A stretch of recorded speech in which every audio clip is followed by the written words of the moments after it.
আসসালামু আলাইকুম madam. Madam বললেন কেমন আছো। স্বাভাবিক কারণে আমি বলেছি ম্যাডাম আমি ভালো আছি, আপনি কেমন আছেন।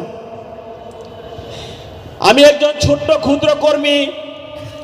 যখন সালাম দেওয়ার পর তিনি রেসপন্স করে এই কথা বললেন, তখন আমার মনে হলো যে শুধু আমি একজন এই কর্মীকে নয়, সারা বাংলাদেশের মানুষকে তিনি সব সময় হৃদয়ে ধারণ করেন। এবং সে থেকেই আমরা যখন ম্যাডামের কাছে যাই, ম্যাডাম কিন্তু একটি কথাই বলে যে তোমরা এদেশের মানুষকে বলবা আমার জন্য দোয়া করতে।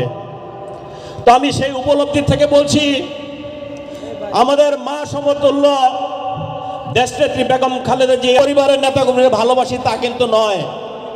বিশেষ করে এই তত্ত্বাবধায়ক সরকার আসার পরে আমাদের নেত্রীকে